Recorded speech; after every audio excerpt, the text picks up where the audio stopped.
So to get started on this job, the first thing we want to do, we just want to jack up our car, put our car on axle stands and get our brake caliper ready, because today we're going to paint the front brake caliper.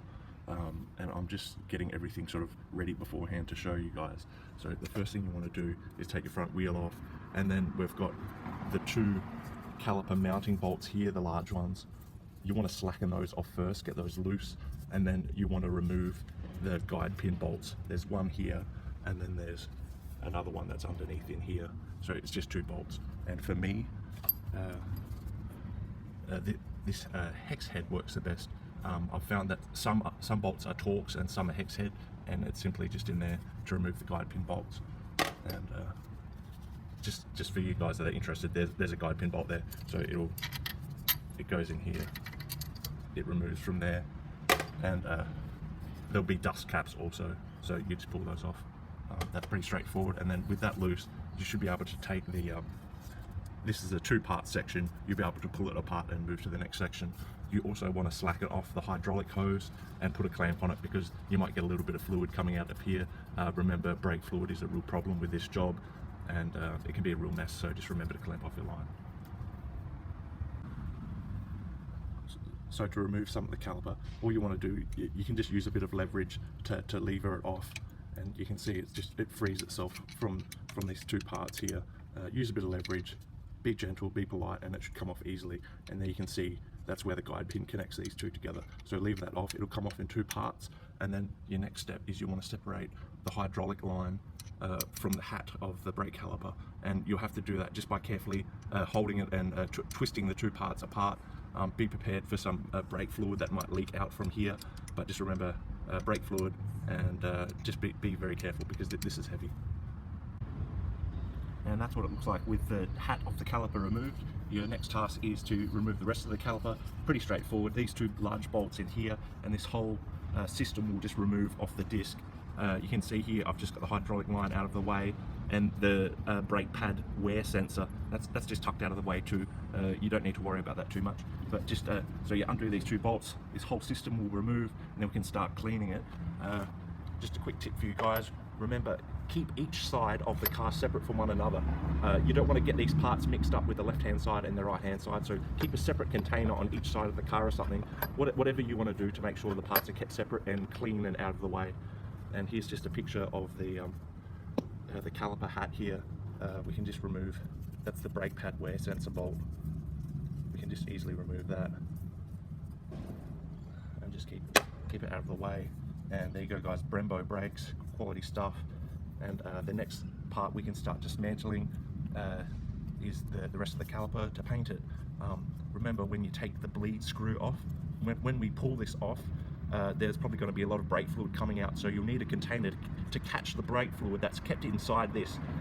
Don't be confused guys when you start getting hits of brake fluid coming out of this, because there's a lot actually stored in the brake caliper hat. So there we go, I basically just pulled the brake pads off and the brake pad shims. Here's the brake pad carrier in here, so you basically just pull the brake pads out of that, and this part is good to go, so you can start cleaning this, and that's ready to be painted. There's no more parts to be disassembled from it. It's pretty straightforward, so you can get cleaning that, and yeah, just get that clean and out of the way. The next part is for us to remove the brake bleeder screw in here, and there's guide pin carriers inside of here, so we'll start to dismantle the caliper now. This is the next section that we're going to work on. Once we've pulled this down, we can start cleaning it and start painting it also, so we're getting there pretty quickly. This is just quickly for you guys that are interested. So when you remove the brake bleeder screw, it's just pretty easy, just a spanner in there, just remove the brake bleeder screw, undo it with finger tightness, and I'll just show you how much brake fluid is actually stored inside of this. So you can just remove the bleeder screw. Don't forget to lose it. Don't forget it, or don't lose it or anything, because they're about $10 or $15 each. So just put that aside in your little parts container, and I'll just show you guys here. You can just see the brake fluid emptying out the hole there. It might take a couple minutes or something like that, but the reason you want to drain it off now is because if you leave it in there, it's going to come pouring out after. So you just try and remove as much as possible. And when what you want to do is you want to keep it and you can either reuse it again. Make sure you put a lid on this container because brake fluid does absorb moisture and water from the air. Keep it in a clean container. People that are probably more automotive minded than me would recommend that you don't use the fluid again. I'm going to do a brake flush and replace the fluid in the car very soon. So I'm probably just going to reuse this fluid, but some people might swear by never reusing brake fluid again. So it's going to have to be a decision that you make. I am going to replace the brake fluid in my car very soon though. So the next part we need to do to disassemble this part of the caliper is the guide pin section. So you can see here, it's just a freely moving side. One's usually pretty tight than the other, this side here, but these pins and these boots, if you just be careful, they will remove. So all this section will remove, and same with this side. Just be careful. There is a rubber sleeve on the inside of this. It might come pulling out, but what you want to do is just remove these boots, and then we can have that dismantled. And this is just a quick shot of the guide pin, guide retainers. As you can see, they just sort of slide out, and there's a steel pen and a rubber boot. This side has a steel pin, but you can see that there's a rubber seal in here, and then another boot. It's the same ordeal with these. There's two pistons in here, so the two pistons are held in. We just need to remove the rubber boots, and hopefully, if you've drained the brake fluid out of the caliper, not too much brake fluid should come out, but we're going to remove all this. And remember to keep all this together and don't get it mixed up with the left-hand side and the right-hand side of your car. So keep everything separate, and you want to try and work pretty cleanly. This next part does take a bit of patience. The first thing you want to do is lift the rubber boot off the piston. You can see that the rubber boot sits in this little groove here. It's here now, but it sits in here, so you want to pry it up and lift it off. Just be very gentle, because you don't want to tear it, you don't want to rip the boot, because you're going to be in all kinds of trouble. Be very gentle. And then the next step is using something suitable. I just use a pair of pliers and be very gentle. You can actually pull the piston out, and that's pretty much it once it's removed from the caliper. To remove the piston, it might take a bit of wriggling back and forward. You might have to push it in and then pull it out, or you might have to give it a little bit of a twist. Just be very gentle and be patient, and it will pull out. And it's just the same for this side also. You don't want to damage this surface or anything, so just remember, just be gentle with this, and hopefully it should come free. And there we have it. We have the pistons removed from the caliper, and pretty much that's it. So you might be asking, why are these pistons so difficult to remove? You can see that there's a sealing ring on the inside. Don't damage that, or don't lose it, or remove it, or anything like that. That's to stop the hydraulic fluid from leaking out of the caliper. As far as disassembly goes, we've dismantled as much as we need to. What I'm going to do, I'm going to use masking tape and seal off these holes here so no paint gets in there or anything when we're cleaning it. And I'm just going to put everything aside. So now it's just time for the cleaning phase, and we've just got to mask off all different sections and get it ready for painting.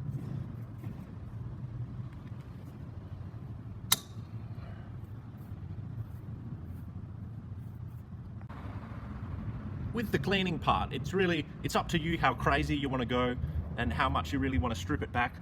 I mean, if you have access to a sandblaster, it might really help you, but for me, this is all I'm using. I've just got a drill with a brass tips on there. It's nothing special. I think the brass tips were about $10 for a packet of 2 or something like that. It's not too expensive. I've just got a drill, and I've got it on the high speed setting. I can get a pretty good finish, and all I do is just use wax and grease remover. I would never pay full price for wax and grease remover for a 4 litre. It's too expensive. So I wait for wait till it's on special, and then buy a 4 litre container in bulk, because it works excellent for cleaning and things. But I'd never pay full price for it. It's too expensive. But I got it on special for 4 litres, so it works fantastic. And that's all I pretty much do. I just use the drill and the brass brush, and it cleans up pretty well. Just use plenty of rags and things. Use plenty of wax and grease remover. I mean, I've got 4 litres there. I might even end up using the whole 4 litres. I'm not too sure. But I just keep everything really clean. And there's a sort of before and after shot. And so take your time and hopefully you just give the paint something good to stick to. The cleaner you can get it, the more the paint's going to stick to the surface. So same sort of thing when using the caliper piston bracket. You can really clean it up. So it's the same thing, just cleaning the caliper piston. It can come up pretty clean. All I'm using is just wax and grease remover and these 3 brass wheels. No fancy tools. If you do have a sandblaster, it would help. But there you go. I just use wax and grease remover, the brass wheels, and there's a good before and after comparison. I mean, you can get it pretty clean. Just remember, there's rubber seals on the inside of here, and you don't want to damage the rubber seals. Just be careful of that. But we've just got one more to do, and yeah, the cleaner you can get it, the better the paint will stick to the parts. So just remember that, and don't be afraid to use plenty of wax and grease remover, and you should be able to get it okay. So this part's pretty straightforward, guys. You probably can figure it out for yourself if you can follow the instructions on the spray can. One important thing I just want to talk about is make sure you plug off the holes. All I got was some pieces of paper towel and then scrunched it up into a ball and plugged up the holes. You can see I plugged in the holes there. And then you just hang the calipers, get a bit of old electrical wire or something, and all you need to do is just hang the component, and there you go, off you go and paint. And you might be asking, okay, they all look the same. How do you stop them from getting mixed up with one another? I've just marked in yellow from what side of the car they come from. So the yellow wire and the yellow wire, I just know that they go together as a matching pair. And that's pretty much it. So just follow the instructions on the paint can. And like I said, and I'll keep saying this 100 times, preparation is key. So just make sure you use plenty of wax and grease remover or preparation solution, and hopefully the paint will stick all right. So it's looking good so far. So while the paint's drying, you've got about 3 or 4 hours before you can handle the calipers again. You may as well just go through and clean all the parts. I mean, it's not that difficult, and start with a fresh reassembly. Just make sure to keep all the parts separate, the left and the right hand side of the car from one another. You can just clean everything, get it looking new again, and that's pretty much it. So keep everything clean and tidy.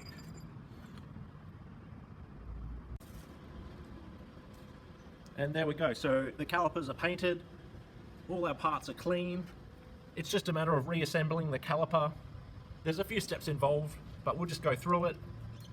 And basically that's it. It's pretty simple to reassemble. We go with the pistons and the boots, then the guide pins and the boots again, and the bolts, obviously, the bleeder pin, the brake pads. Don't forget your brake grease. I've just got some over here actually. Yeah, don't forget the grease. And if you've seen my other videos, you can probably see where you need to apply the grease and things like that. But hopefully you can figure that out. So we'll go through reassembly quickly, and then we'll put it back on the car. So it's looking pretty good. Mind you, this paint has been sitting for about 3 to 4 hours, so it's still actually it's only just dry. But we're on a time limit today. If I was you, I would leave the paint for 24 hours to set. That would give the best coating. I would leave it for 24 hours. It's just I'm on time constraints, so I got to keep moving. Okay, there we have it reassembled back on the car. I'll quickly post some video links of other people putting the caliper back together. I ran out of time today, so I had to sort of speed through things. But as you can see, it comes together pretty good. It does look a bit dirty and dusty because I had to rush through it.